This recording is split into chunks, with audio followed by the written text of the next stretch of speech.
Hello friend, तो आप लोग स्वागत है एक नई वीडियो में। तो आज हम बात करेंगे एक नए टॉपिक के ऊपर। आज हमारा जो नया टॉपिक है वो है लंग्स कैंसर के ऊपर कि लंग्स कैंसर जो होता है वो कैसे ग्रोथ करता है और क्या क्या उसमें कॉम्प्लिकेशंस होती हैं, क्या क्या उसके साइन सिम्टम्स होते हैं, क्या क्या पैथोलॉजी होती है, क्या क्या कॉजेज एंड साइंस होते हैं उसके अंदर, क्या क्या डायग्नोसिस होता है, क्या क्या कॉम्प्लिकेशंस होते हैं, प्रिवेंशंस होते हैं। तो आज हम सब चीज़ों के बारे में बात करेंगे।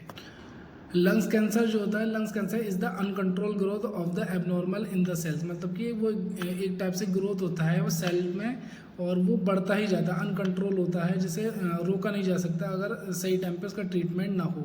और ये कि ये वो हर एक पार्ट से पार्ट टू पार्ट बढ़ता चला जाता है। बॉडी के किसी भी हिस्से में होगा वो आगे के ऑर्गन्स भी घसीटता रहता है। अगर वो लीवर में है तो वो स्प्लीन को भी कब्जा करेगा और वो किडनी पर भी असर करता है। वो पार्ट टू पार्ट अगर सही टाइम पे ना हो तो उसका ग्रेड बढ़ता जाता है और वो उसके सेल जो होते हैं वो बाकी वायरस की तरह सबको घसीट लेते हैं। हम बात करेंगे कितने टाइप्स के लंग्स कैंसर होते हैं। लंग्स कैंसर 2 टाइप्स के होते हैं, NSCLC और एक होता है CSCLC।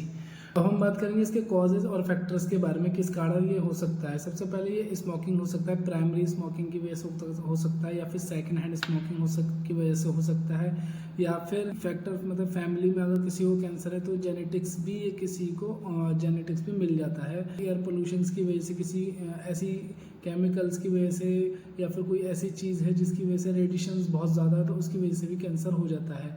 इसके अंदर जो साइन सिम्टम्स देखे जाते हैं, सबसे पहले चेस्ट पेन देखा जाता है, या प्रेजेंट कफ देखा जाता है, या फिर कफ में ब्लड देखा जा सकता है, या फिर एकदम से वेट का गिर जाना, या फिर बहुत ज़्यादा थकान हो जाना, या फिर ऐसी तरह से खांसी होती है और खांसी होना जिसको दवा लेने पर भी खांसी नहीं जाती, या फिर इस तरह से बुखार सा आना।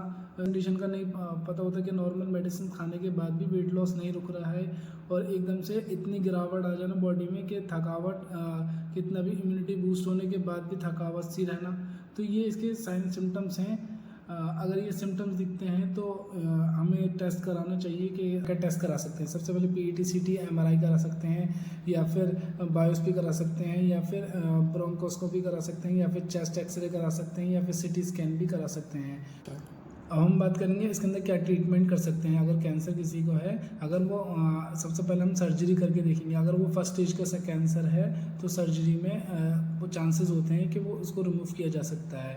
या फिर क्या नाम है, पेशेंट्स रेडिएशन थेरेपी भी होती है, रेडिएशन थेरेपी भी करा सकते हैं। रेडिएशन थेरेपी से अगर नहीं हो रहा है तो फिर कीमोथेरेपी भी करा सकते हैं। और कीमोथेरेपी फिर लास्ट में ही ऑप्शन बचता है कि कीमोथेरेपी कराएं। तो ये थी हमारी लंग्स कैंसर के ऊपर वीडियो। अगर वीडियो अच्छी लगी तो लाइक एंड सब्सक्राइब करना ना भूलें। Thank you so much.